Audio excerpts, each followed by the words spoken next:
Selamat malam Ibu-Ibu. Selamat malam. Selamat malam Ibu. Oke, kita sehat semua ya Bu? Alhamdulillah. Ya, alhamdulillah. Semoga dikasih kesehatan terus nih. Ya, salam jumpa. Kita akan melakukan simulasi in-house training pada malam hari ini. Sebelum kita memulai sesi kita, mari kita minta kepada Ibu Putri untuk memimpin kita di dalam doa. Ya. Silakan. Sebelum Putri. kita mulai untuk Bu Diana menyampaikan materinya, marilah kita berdoa dalam kepercayaan masing-masing. Doa dimulai. Doa selesai. Dan di sini Ibu Diana akan memaparkan tentang materi asesmen. Asesmen apa Ibu? Diagnosis. Diagnosis. Ya. Mari Ibu silakan, kami persilahkan. Ya, terima kasih Bu Putri. Selanjutnya sebelum kita masuk ke dalam sesi asesmen diagnostik, kita penyegaran dulu Bu, biar agak rileks kita ya. Iya. Oke.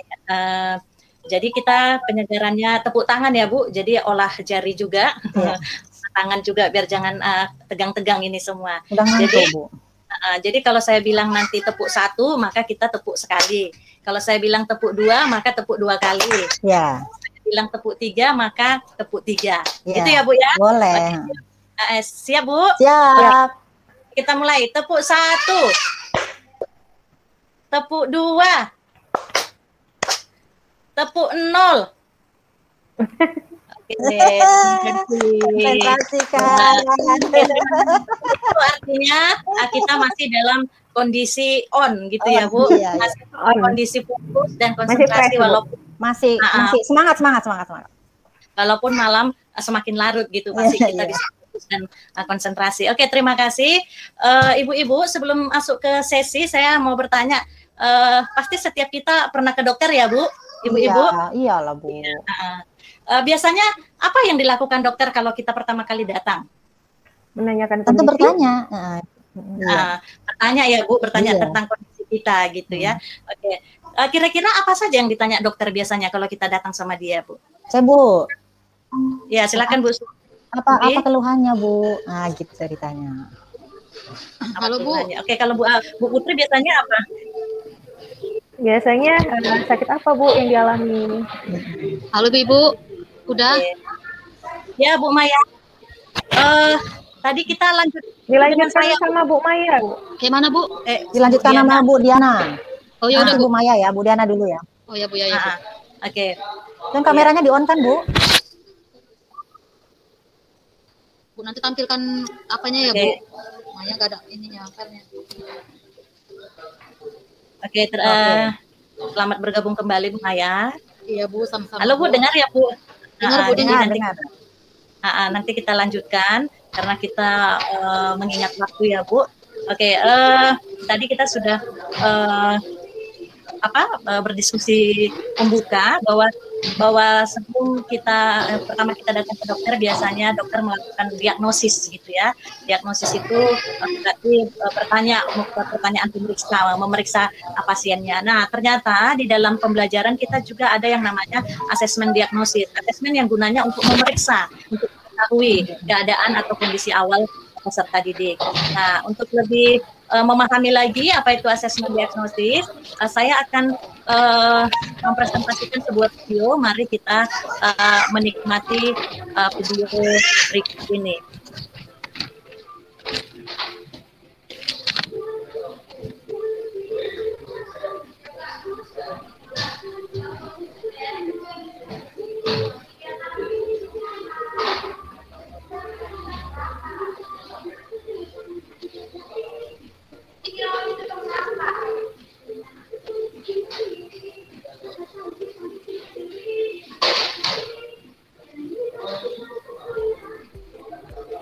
Selama masa pandemi COVID, kegiatan belajar mengajar harus tetap berjalan.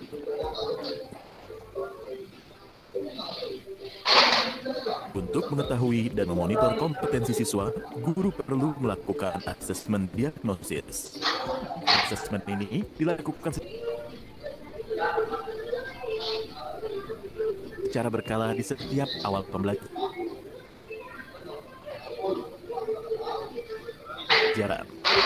Hasil diagnosis asesmen ini menjadi acuan bagi guru dalam menetapkan materi pembelajaran berdasarkan kompetensi rata-rata kelas.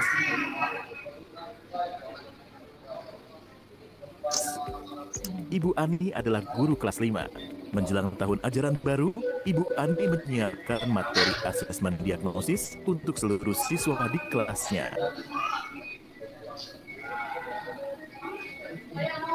Ada beberapa prinsip pelaksanaan asesmen diagnosis dan pembelajaran adaptif yang perlu diperhatikan. Pertama, identifikasi materi asesmen yang bersifat esensial atau merupakan prasyarat topik lainnya. Kemudian guru menyusun 10 soal untuk asesmen diagnosis sederhana yang terdiri dari 2 soal sesuai kelasnya dengan topik semester 1, 6 soal dengan topik 1 kelas di bawah untuk semester 1 dan 2, dan 2 soal dengan topik 2 kelas di bawah untuk semester 2. Kedua, berikan soal asesmen untuk semua siswa, baik secara tatap muka ataupun pembelajaran jarak jauh, dan lakukan diagnosis hasil asesmen. Ketiga, berdasarkan hasil diagnosis asesmen, bagi siswa menjadi 3 kelompok berdasarkan kompetensi rata-rata. Selanjutnya, guru akan memberikan pelajaran dengan pendekatan yang berbeda untuk setiap kelompok. Sekarang, mari kita lihat bagaimana Ibu Ani melaksanakan asesmen diagnosis untuk pelajaran matematika kepada siswa kelas 5 yang berjumlah 5 orang. Dengan mengacu pada materi kompetensi dasar sederhana dari Kementerian Pendidikan dan Kebudayaan, Ibu Ani menyusun 10 soal asesmen awal untuk mata pelajaran matematika yang meliputi topik, penjumlahan dan pengurangan, dan panjang, luas, dan keliling. Selanjutnya, Ibu Ani akan memilih soal dengan topik-topik tersebut yang terdiri dari 2 soal kelas 5 semester 1, 6 soal kelas 4 semester 1 dan 2, dan 2 soal kelas 3 semester 2. Setelah seluruh siswa kelas 5 mengisi soal matematika, Ibu Ani melakukan diagnosis hasil asesmen dan masukkan hasil jawaban siswa ke dalam tabel. Siswa yang berhasil menjawab pertanyaan dengan benar akan diberi angka 1, dan jawab salah akan diberi angka 0.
Selamat malam, Bu. Masih terdengar jelas, Bu? Jelas. Jelas, Bu. Ya, ya terima kasih buat ibu-ibu tadi sudah menyaksikan video bagaimana asesmen diagnosis kognitif dilakukan ya. Oke, untuk sesi ini kita akan masuk ke ruang diskusi. Bapak Ibu, Ibu-ibu silakan kita berdiskusi apa sebenarnya tujuan asesmen diagnosis dilakukan. Waktu diskusi kita cukup 1 menit. Nanti setelah diskusi, saya minta kepada Ibu Putri untuk mempresentasikan apa hasil diskusi kita, diskusi kelompok tentang tujuan asesmen diagnosis dilakukan.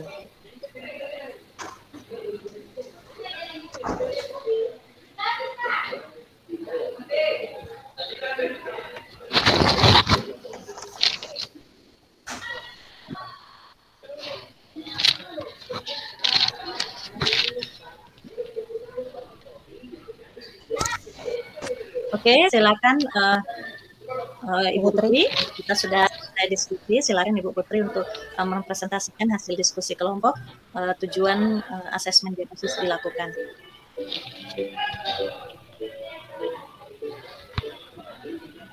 Suaranya, Bu.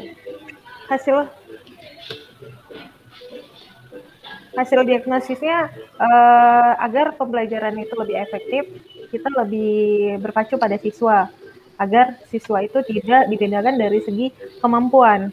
Maka guru pun tidak membedakan kemampuan tersebut, yang dimana siswa yang memiliki potensi yang lebih rendah itu dikelompokkan, cuman harus lebih ekstra lagi terbimbingnya.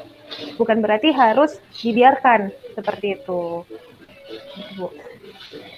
Jadi biar pencapaian penilaiannya itu sama rata dengan siswa-siswa yang lain. Seperti itu, Bu. Ya, terima kasih untuk Bu Putri yang sudah mempresentasikan hasil diskusi tentang tujuan asesmen diagnosis.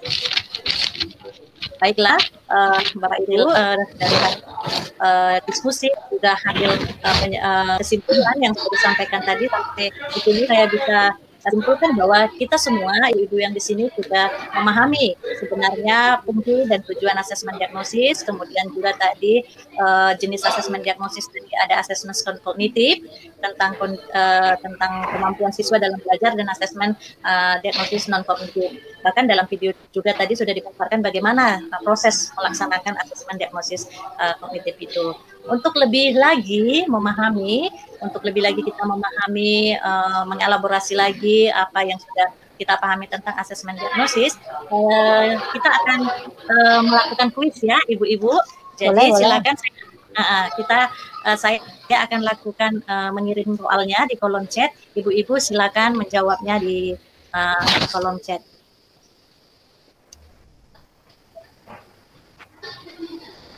Kok nggak muncul kosen? Pertanyaan pertama. Waduh, nggak nampak, Bu, chat saya ini. Belum, Bu, belum tampil. Nggak punya saya kayak mana ini, Bu? Sebelah kanan bawah, Bu. Sebelah kanan bawah. Iya, sudah dapat, tapi kok kecil kali. Ibu besarkan layar Ibu, layar ini, layar Google Meet ya. Iya, Google Meet yang ini, kolom chat ini kecil kali ini, gimana cara besarkan?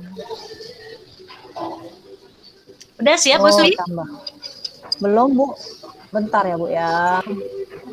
Oke, udah. Oke, sudah selesai Bu Maya, siap ya untuk di kolom chatnya. Mari kita mulai pertanyaan pertama.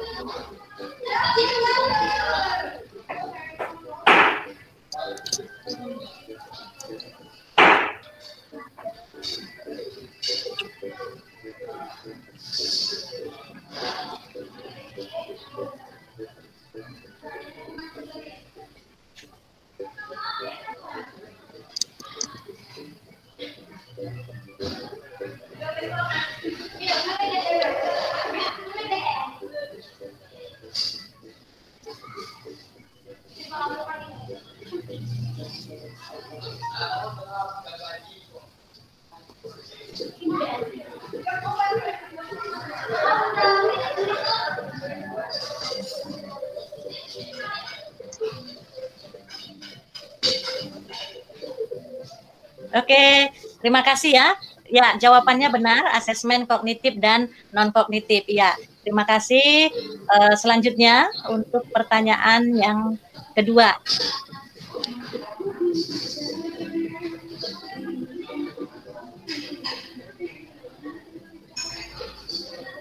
Silakan, ibu-ibu boleh jawabannya dituliskan di kolom chat.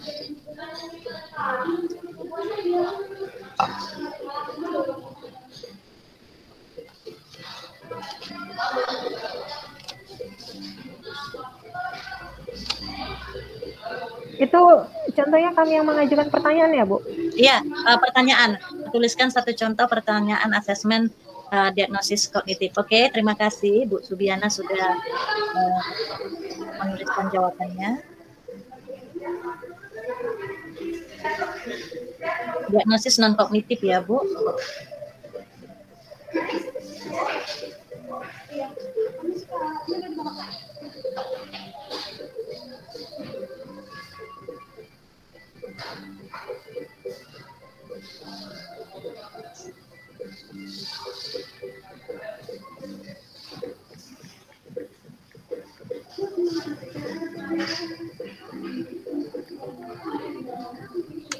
Bu.